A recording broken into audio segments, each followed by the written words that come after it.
Great. Thank you, John. Okay. Yes, like I said, I am so excited to be here. And I think we're just going to dive right into chat about ungrading and why it's so important and how you can get started in your classroom in some like really easy ways. So, John will share the slide deck link, and that's a resource that you can go back to after if you want to take a look at anything that I've shared today. Now, John did introduce myself, but I'll just quickly introduce myself again. My name is Rachel Johnson. I'm a department head of science with the Halton District School Board in Ontario, Canada. Like he said, I'm a total ed tech nerd. I'm a Google certified trainer. I'm a Mote ambassador. And I've also been podcasting for over 2 years now on the EduGals podcast with my co host, Katie. And we kind of nerd out on all things education. So you can check that out if you're interested. And all the details are right there on the slide for you. Now, before we talk about ungrading, I think it's really important for us to point out that talking about grades and grading practices can be pretty emotional. And that's because grading is so personal.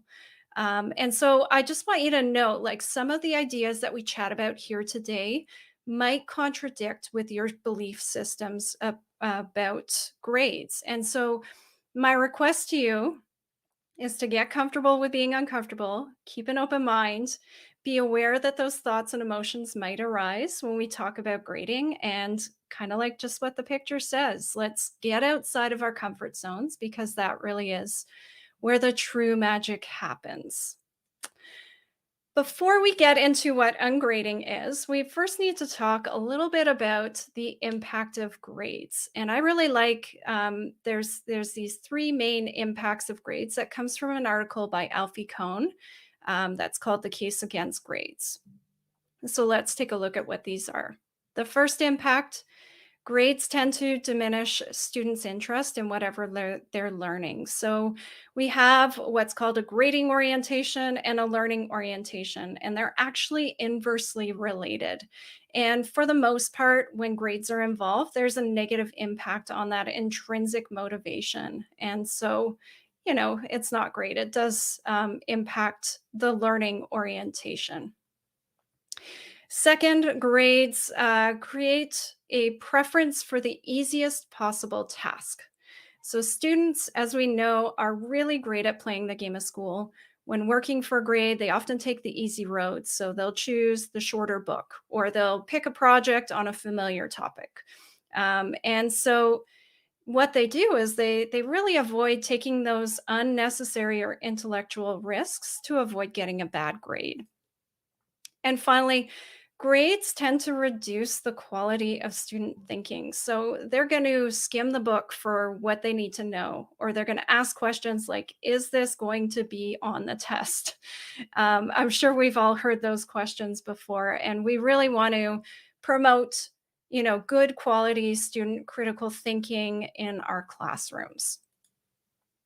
So, knowing the impact that grades can have on learning, what does ungrading even mean? Because it is a little bit of a strange term. Well, what it means is ungrading is a focus on cycles of feedback and reflection instead of grades. It's a focus on the learning in the classroom as a partnership between teachers and students. It values feedback and growth over simply using a letter grade or a number of points. So it's really centered and focused on those cycles of feedback and reflection. Now, I do want to clarify a couple things because it does not mean that students aren't being assessed, that students aren't held accountable, or that there aren't consequences for poor achievement. In fact, in an ungraded classroom, you are probably assessing more than you have ever have done before. You're holding your students to high expectations, and you're not letting them just get away with taking a zero on an assignment. You've got those strong consequences for when students aren't doing their work. So, what it does mean is that students can take those academic risks and they can learn and grow without the constant fear of the impact of those grades. So, removing the grade requires students to focus on the feedback. They can no longer judge their achievement based solely on the number or the letter grade. And so, ungrading really de emphasizes students getting the right answer or doing work to get it done. And it emphasizes those cycles of feedback and revision and the fact that learning is a journey and it is never, ever finished.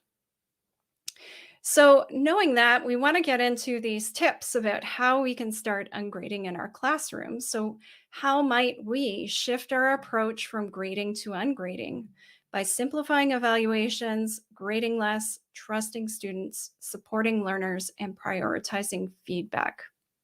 Before I dive into the tips, I just really want to kind of point out like, it's important to point out there is no right or wrong way to ungrade. It's very open to interpretation and customization. If you dig into any of the reading on this topic, you are going to come across so many different terms. Things like mastery based grading or competency based grading, standards based grading, contract grading, specifications grading. There's so many different terms that are out there that all have a different sort of vibe that goes along with ungrading. I think what's really important is that you experiment, you figure out what works best for you and your students, and you don't need to go all in either and go completely gradeless. I mean, it's impossible to go completely gradeless anyway. But just starting off with some of those simple strategies are going to set you on the path to success with ungrading. So I've got 5 tips for you. I pulled out some of my best sort of ways that I like to bring ungrading into my classroom. And I've also got then ways that Mote can help support your ungrading journey with each of these tips. So my first tip is probably my favorite tip, and that is minimizing your scale. So traditionally, what we do is we often use a 100-point scale. So that's grades going from 0 to 100%. The problem with the 100-point scale is that it's very biased towards failure. For example, I know a lot of schools in the States use 60% or higher as their passing grade. So that means you've got 40 points, kind of a window to pass, and you've got 60 points to fail. So if you gave a student a 0 on that scale, it is going to take them so much more to overcome that grade and recover from that. And not only that, it disproportionately punishes students. So instead of using a scale that you've got 100 points on it, or 101 if you count the 0, you can choose to use a scale with fewer points. Roughly like 3 to 5 is kind of ideal. And then removing the scores, like any sort of number grades that go along with it altogether, is one sort of way that you can start on grading. So I'm going to just show you. Here's an example of a 3-point scale that I've created for my grade 9 science for problem solving skills that we're going to be using this upcoming school year. And it's got a couple of learning targets here. And then you can see there's 3 points. There's a not yet, there's an almost, and there's a got it. And so the reason I like bringing down a scale down to these 3 sort of points is that these smaller scales don't have so many transition points between those different levels. So it's easier to discern between levels. You know your student either fits in the not yet or the almost or the got it. Um, and then not only this, but there's no points on here whatsoever. So it really encourages that mistake making. It also gives a lot of opportunities for redemption to correct those errors as needed. So this is one that I really, really like. Now, you can take this sort of scale, and I will use this one over and over again as I'm kind of going through my school year, and you can enhance it with Mote. So I just want to show you really quickly or point out a couple of ways that you can enhance this with Mote. First off, I built this one in Google Docs. And so what I would do is if I was giving my student feedback on something, I might highlight, say they got it for this section of the rubric. Maybe I'm going to highlight that in yellow so that they know that that's the feedback that I'm giving them. But then I have a couple of options with Mote. I can either add a hypermote, and that's going to link the entire text and add that audio feedback in there for your students, or I can go into the comments and just come off to the side here and click on and record a mote here. So I could record my audio feedback for my students. And then when I'm done, I just click on the check mark and then I comment on that. Okay. And then that leaves a nice sort of audio feedback and enhances that 3 point scale. So you can give your students a lot of really good feedback using a scale like this. All right. There's also some really, really great templates on Mote's website that I just kind of want to highlight here. So one of them, oh, hold on, technical difficulty. Here we go. There we go. So one of them that I really like in the templates that are available on the website is the single point rubric.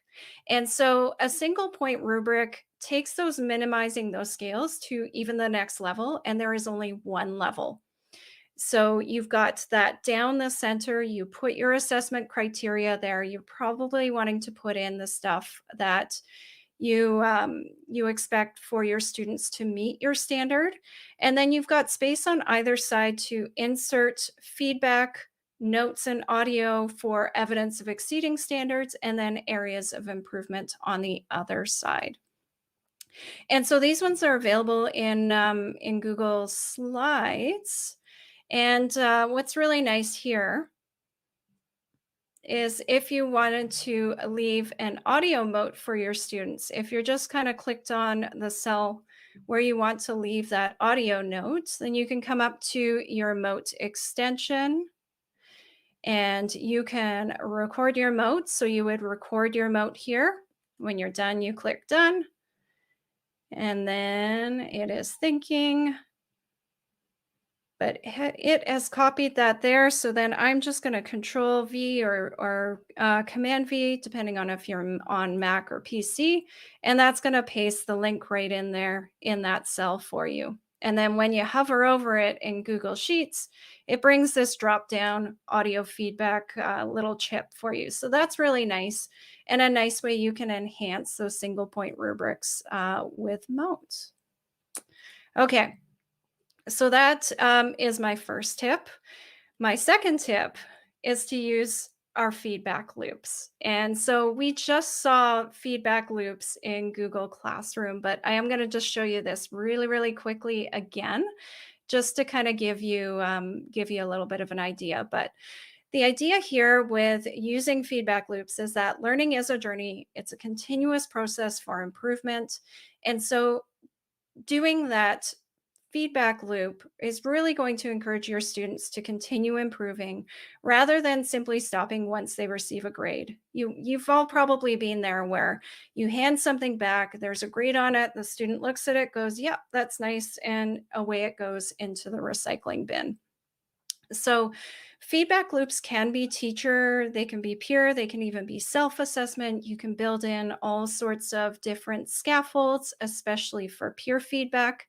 My recommendation is to use some sentence stems or starters or different frameworks like a 3-2-1 kind of framework for that peer feedback so that your students have something to work from. Now, as we saw, the new loops feature for Mote is super cool for this, and I am totally humbled that my work has spurred on the development of this. I think that's so cool. But as John just showed us previously, just when you're in a Google Classroom assignment, and this is just one I set up for my son, so I apologize. It's a little bit of a silly Minecraft story here. But when you're giving feedback, you just want to make sure your Mote Loops button is checked off. Then you can come in and record your Mote. And then when you're done, you're posting it. And then the students have that ability to respond back to you, to be able to say they've either got it or they need more help. And then you can continue that cycle of feedback together. So I just have a couple of the images here, but we did see this in the demonstration from John recently. So I love the memes. The memes are great, and I think our students are really going to love it. So try out the feedback loops and see how they work for you. Okay, tip number three, try portfolios. Portfolios are a great way to document the progress of learning over time. And there are so many benefits to using portfolios in the classroom. So things like building student ownership, tracking growth over time, helping your students build their digital skills or their skills in reflecting and goal setting. There are so many great reasons to use digital portfolios. And a really great tool to use for student portfolios is Google Sites. And again, you can have students create these portfolios by using a combination of written, audio, and video artifacts and reflections. Mote for audio is really great. I just actually want to show you quickly here in a Google site that I set up just for this, how you would go in, how your students would go about and insert a Mote card like the one I've got that's coming up on the side here. So what your students would do is they would come in, they would record their Mote. I'm not going to show you the steps again because we all know how to record that by now. And then what you can do when you've finished recording that Mote is if you go into the share button, instead of just taking the link from your Mote, you want to come in here and grab your embed code. And it looks pretty scary. It's just some HTML, some code to tell your Google Sites what to put on the page. So you're going to ignore all the craziness and just click on copy code. Once that's copied, you can come over to your Google Sites and click on the embed. You go over to the embed code and you just paste the code that you just copied there. Going to click next. It's going to give you a little preview here and then you can click insert. And so that's really nice. It's a nice, quick, easy way to insert that audio into your Google Sites. So in the slide deck that I'm sharing, I also have an example of a blogging assignment I've done in the past in my chemistry course. Now, blogging and chemistry doesn't sound like they go hand in hand, but I just wanted to give you a flavor of like some of the types of reflection questions that you might want to consider like as you're kind of setting up a portfolio. You could set up a blog as a way to create that portfolio for your students. Now, just kind of know that that assignment itself, it does have grades involved. I created that a while ago. I would totally change how I would do my ungrading for that going forward. All right, we're getting on in time here. So tip number 4, we want to build in reflection opportunities. Remember that ungrading, it's a focus on cycles of feedback and reflection instead of grades. So my 4th tip is just about building in lots of opportunities for student self-assessment using entrance and exit tickets, Google Forms, goal setting. Any sort of way you can build in reflection is great. Now, I did see this one popped up on the stream earlier, so I just want to point out a couple of different templates you could use with and incorporate Mote and that audio into those student reflections. The first one is the audio journaling with Mote. So that one's really great. And then the second one I really, really like is this student goal journal.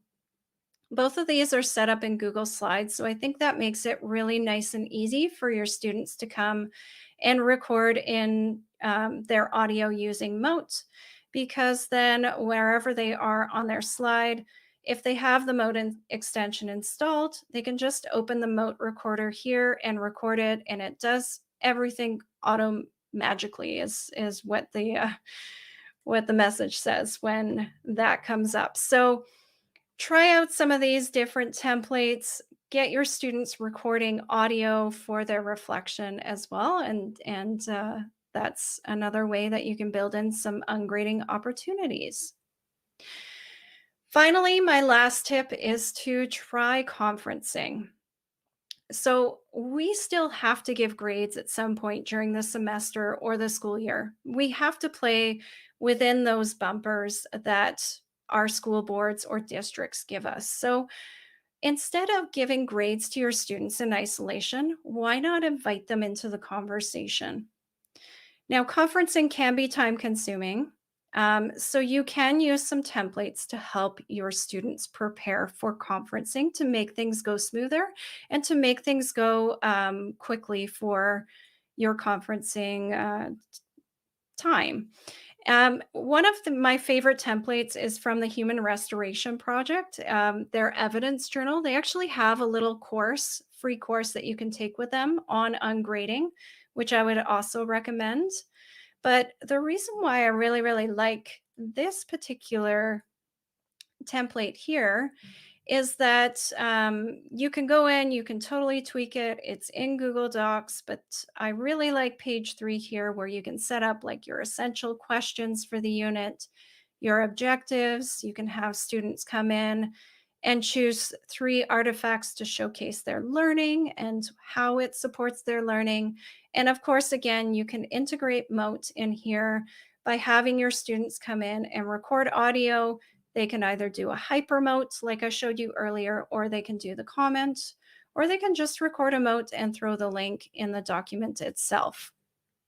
Now, what I really like here for this is that you could also use Mote by making some of the conferencing asynchronous to shorten the amount of live one-on-one time you're doing with conferencing with your students. So you could get them to do all that pre-work, and then maybe you're spending 5 minutes with each student at that point to kind of go over what they have come up with on their document. So give conferencing a try.